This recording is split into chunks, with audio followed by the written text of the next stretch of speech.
I didn't think they were going to get this pissed off. Just shut up and keep driving. Welcome to another episode of the Inforunners podcast. Today's topic, the Anvil Hornet. This is Hayes, and my co-pilot, Dasein was here, are going to be talking about the Hornets. And the thing is, we're not just going to be talking about some of the ins and outs on the Hornets. The big thing we're also going to be focusing on are some missed opportunities or things that we have kind of questions about on why the design process went that way. So the Hornet, as all of you know, is a multi-role ship that can do many different things. And the nice thing is, it's really the best bang for the buck for a fighter due to its versatility, as well as its price point amongst the other ships in that area, with the exclusion of really the Constellation Taurus. Well, you know, it's not only a superiority fighter, because it's in the top of the meta, but it also does those multi-roles. Like you could do basic cargo. It outcompetes literally every other starter ship with regards to cargo, except the Aeriora Clipper, which is put an extra box on there.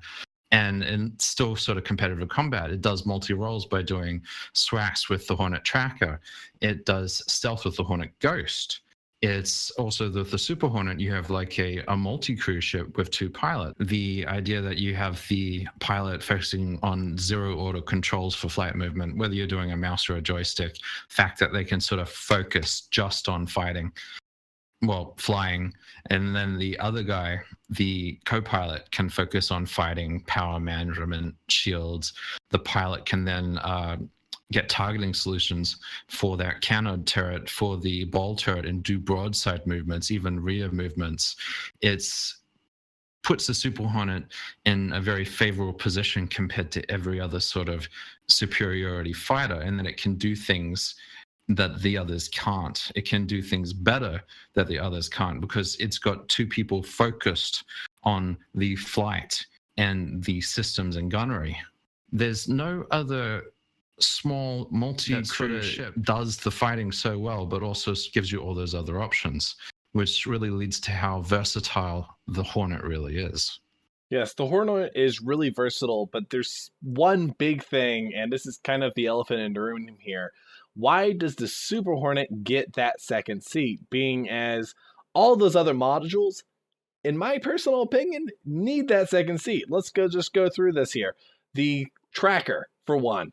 Why doesn't it have two seats? You have someone to pilot and someone to actually man that giant radar turret and keep an eye on things. That just makes total sense. Then you have, of course, your cargo one. Why don't you have a second seat there for someone to help you unload the cargo on long missions? Well, it's supposed to be the civilian model. I mean, like, you think the civilian model, like any other civilian car, would have more than one seat in it to actually transport and do things.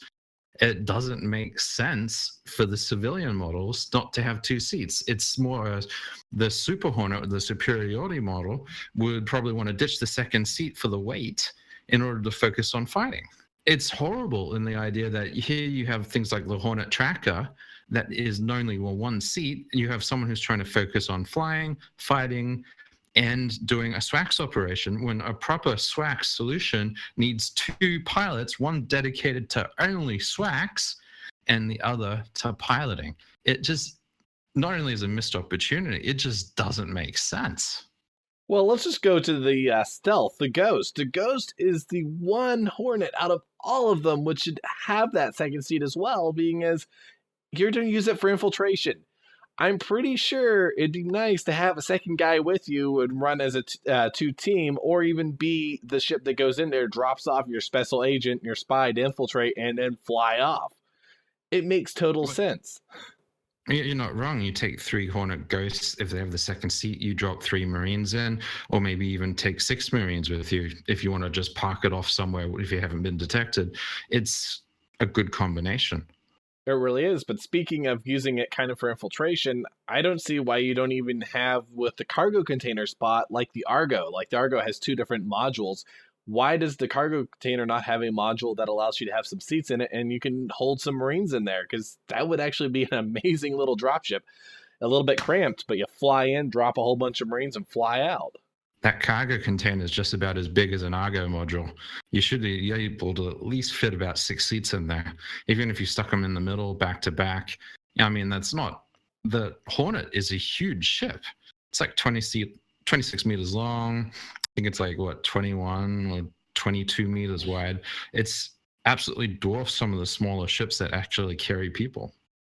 It really does. So there's a lot of missed opportunities here with why doesn't all of the modules have that second seat, and it also make it really a true modularity amongst all the civilian Hornets at that point in time, because if they have the multiple seats right there, it gives you that option to be able to truly swap out your stealth modules, your cargo containers, your ball turrets, your tracking modules, and really make it the true module ship, not just one that has 3 really module variations and then one which is extremely special that kind of almost does it all.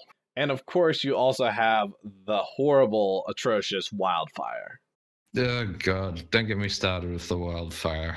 Oh, I want to get you started. So the Wildfire, it's basically a horrible skin that is an inferior product. Well, you're paying more for less and worse. I mean, like on the nose, they didn't even put a cannon. They didn't even put a weapon on the hard point.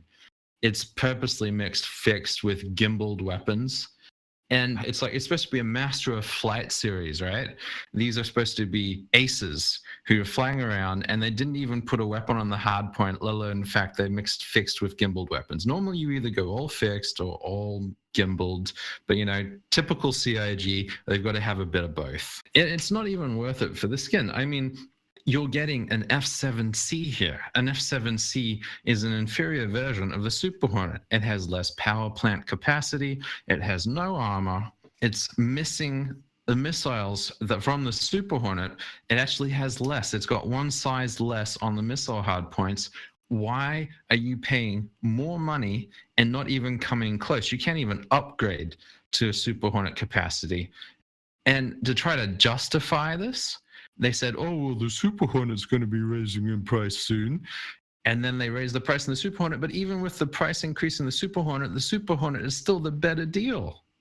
Someone would have to be crazy to buy a Wildfire over a Super Hornet unless they didn't actually know the difference in the stats between the two models. In other words, they've essentially ripping off their backers. And if I was a backer who bought a Wildfire and then figured out the Super Hornet was the better ship, I would be pretty damn mad with CIG if we were putting out the Wildfire. Well, and being as we're talking about all the different models here, we really have to also mention the F7A, being as the F7A is actually a ship that was kind of released as a skin a while back, actually, and it was what, $20? Yeah, it was $20. It was sold on Veterans Day. So it was only sold once and never again. It's actually a body remodeling kit. It doesn't change any of the hard points or the ship. So if you upgrade from a Super Hornet, you still get the cockpit and the extra hard points. But if you do from a normal, basically it's just a skin of the outside, but it will affect the flight model and atmosphere because it is different, but it's not going to be gaining too much. So there is actually the F7A out there, but will it ever be sold again? Unknown, but I think they should sell that skin again, being as there are other military-grade ships floating out there, especially in the Aegis line, like Vanguards, Retaliators, and Redeemers. So I don't think they're ever going to sell it. They're going to be like, ooh, hoo, ha, the Super Hornet is special, and this is you can never have it. And dangle it in front of you and say, this is the best ship, but you can't buy it. Maybe gain game later, but who knows? Sort of like the F8 Lightning. Well, that all being said, the Super Hornet and all the other Hornets really, as we said, are the best bang for the buck because it gives you a lot of versatility. And if you have just a plain F7C, there are plenty of other modules you can plug into it. And if you have a Super Hornet, you have that second seat, which you can plug other things into it, and you have the extra armor.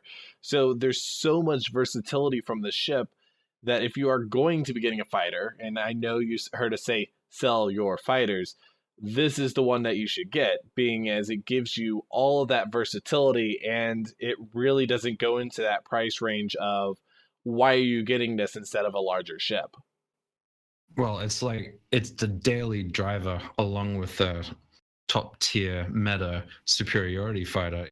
And not only that, because of the role diversity that the Hornet actually provides, it will most likely be one of the most common fighters in a squadron, allowing it to take over SWACs, stealth, or just general firepower. You can adapt those roles so easily by switching out those parts, which you can probably have on hand if you have something like a carrier of sort. It just means that if you have like a 30 or 40 Super Hornets, you've got so many of your roles already pre-covered. You just have to retrofit your ships. Which really goes back to what we were talking about in the Javelin. All that cargo capacity is not just for ammunition or carrying cargo. It can also be for storing different fighter parts or even complete fighters.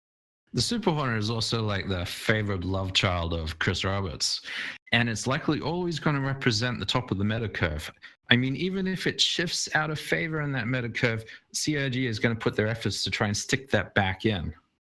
And that way, it's most likely going to be one of the most sound investments, unlike many other fighters or ships that have gone sour as they've been left behind.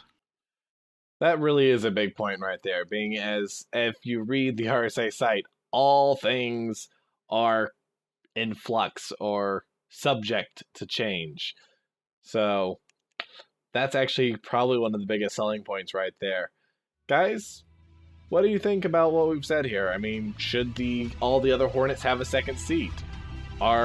Is the Hornet actually a good investment in your opinion, or maybe something else? Let us know. What do you think? We'd love to hear your comments. Please put them in the box below. Don't forget to like and subscribe. And as always, see you around in the verse.